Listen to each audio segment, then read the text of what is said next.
मरहबा collection mall, readymade कपड़ों का भरपूर खजाना, jeans pant, T shirt, cargo pant, night pant, बच्चे और बच्चियों के लिए अच्छे खूबसूरत और उम्दा ड्रेस। पता याद रखें, जमुर हाई स्कूल मेन रोड, जैतून हजीन मस्जिद के पास।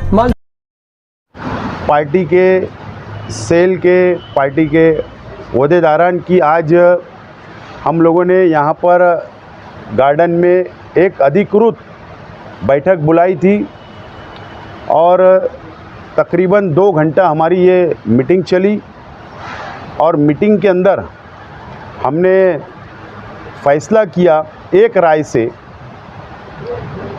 कि जो 2024 में महाराष्ट्र असेंबली के चुनाव होने जा रहे हैं, इस महाराष्ट्र असेंबली के चुनाव में और जो हमने शहर भर के कार्यकर्ताओं के साथ में जो मीटिंगें की, जो मैं खुद इनफरादी तौर पर हमारे सभी ज़िम्मेदारान से मुलाकात की, वर्करों से सलाह मशवरा किया और आज हमने अंतिम यानी आखिरी मीटिंग हमारे पद अधिकारियों की ओहदेदारान की ली और एक राय से हमने ये फ़ैसला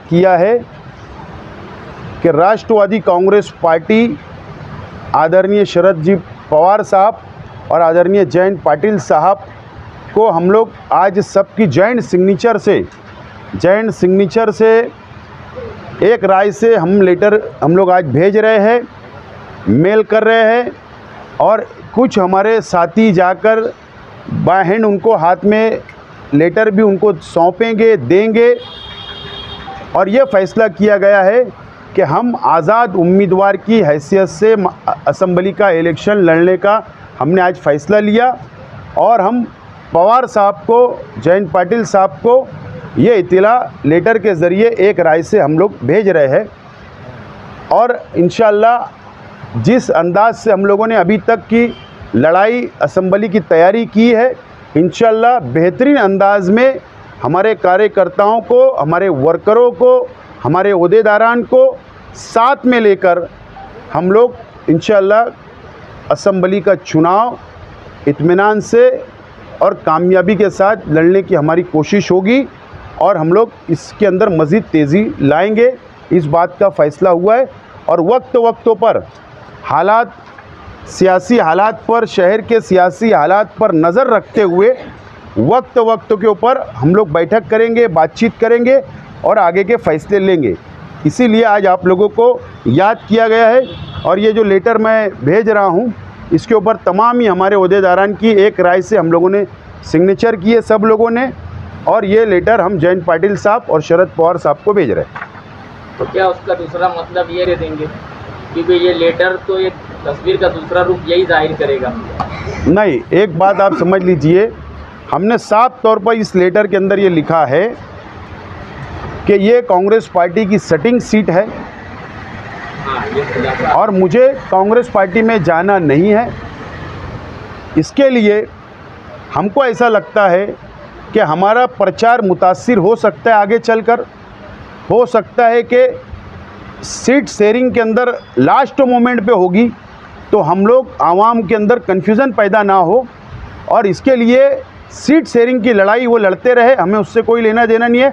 हमने हमारा रास्ता अलग कर लिया है और ये हमने लेटर दे रहे हैं हम लोग और पार्टी को हम लोग ये इत्तला दे रहे हैं कि हम आज़ाद उम्मीदवार लड़ने जा रहे हैं और आप इस बात को नोन करो और आगे अगर पार्टी की जवाबदारी किसी और को देना है पार्टी को तो वो देवे।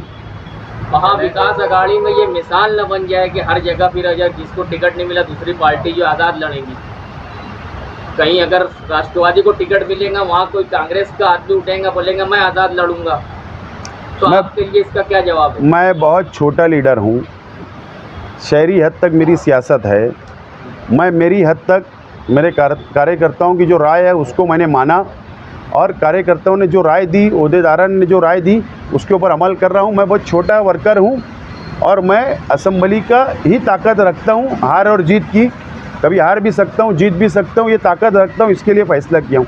अब रही महाराष्ट्र लेवल के ऊपर एक मिसाल बन जावे तो ये बड़े नेता है, वो लोग उसका फ़ैसला करें, वो लोग उसके ऊपर कंट्रोल करें। आप पार्टी के खिलाफ जा रहे हैं? आप पार्टी के खिलाफ जा रहे हैं? मैं पार्टी के खिलाफ नहीं जा रहा हूँ। मैं पार्टी को बहुत पहले आचार संहिता लगने से 1 महीना पहले मैं धोखा नहीं देना चाहता पार्टी को। मैं हमारी राइटिंग की सिग्नेचर करके मैं लेटर दे रहा हूँ कि ये मेरा फैसला, मेरे कार्यकर्ताओं का फैसला हुआ है, पार्टी को कोई धोखा नहीं। उम्मीदवारी करना यानी पार्टी के खिलाफ जाना है। अगर आपके इस लेटर के बाद पार्टी ने आप पे कुछ कार्रवाई की तो फिर क्या? ये पार्टी को ये दे रहा हूँ कि मैं पार्टी से अलग हो रहा हूँ। इस्तीफा नहीं दे रहे हैं, आप अलग हो रहे हैं। पार्टी से इस्तीफा देना नहीं देना ये 2 बात नहीं है। हम एकदम साफ तौर पर इसके अंदर लिखा है कि देखो कैसा रहता है कि ड्राफ्टिंग करना अलग अलग लोगों का तरीका है। जो लोग थोड़ा ना समझ होते हैं वो डायरेक्ट मी राजीनामा दे, तो ऐसा सब लिखने से अच्छा है कि हम पार्टी को नोंद करा दे रहे हैं कि हम आपकी पार्टी से इलेक्शन नहीं लड़ने चाह रहे, हम आज़ाद लड़ना चाह रहे। इसका मतलब हम पार्टी को छोड़ रहे।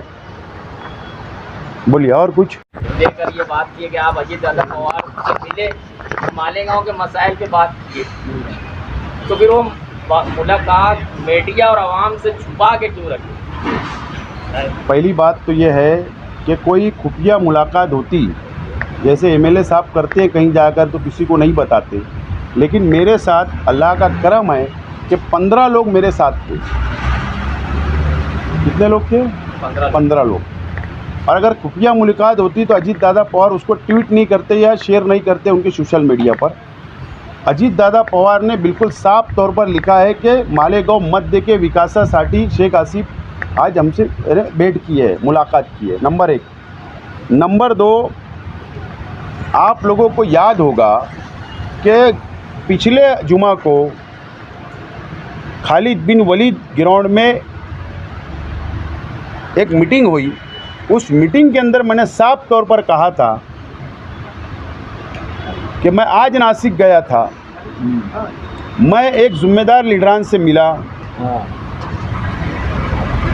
और मुझको वहाँ ये मालूम पड़ा कि शहर के एमएलए ने एमएलसी के लिए 5 करोड़ रुपया लिया। मैंने तकरीर में कहा, तो ये छुपाने वाली बात नहीं। नंबर 1।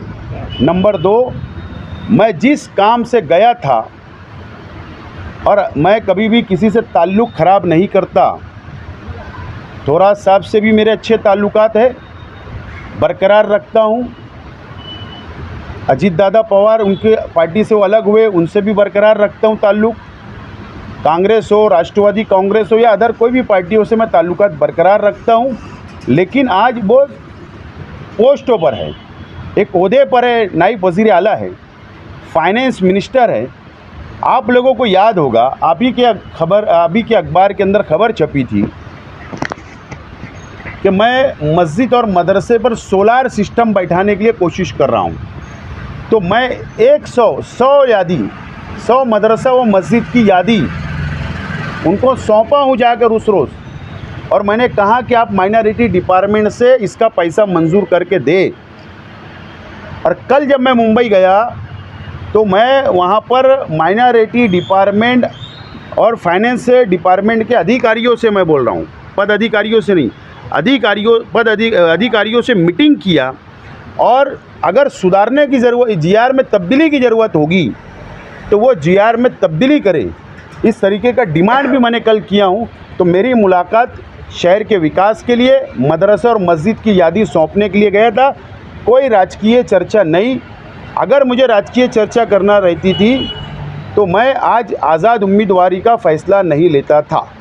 चल रही आज़ाद उम्मीदवारी में आपको चिन्ह मिलेगा, निशानी मिलेगी, फिर आप ये करेंगे, तो ये आपको मुश्किल नहीं लग रहा कि लोगों तक आपको निशानी पहुंचाने में थोड़ा ये हो जाएगा, देर हो जाएगी या निशानी पहुंचा नहीं पाएंगे?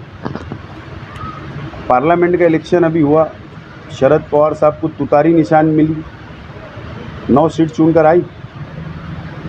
उद्धव ठाकरे साहब को मसाल मिली, उनकी सीट चुनकर आई। ये पुराना ज़माना नहीं है, सोशल मीडिया का ज़माना है। हर इंसान के हर घर में 4 से 5 मोबाइल है, व्हाट्सएप चलाते हैं, सोशल मीडिया पे एक्टिव रहते हैं। मैं समझता हूँ कि एक दिन का काम होता है कोई भी निशानी आवाम तक पहुँचाने के लिए। मुझे कोई दुश्वारी नहीं आएंगी और हम लोग इंशाअल्लाह इलेक्शन जीतने की कोशिश कर रहे हैं।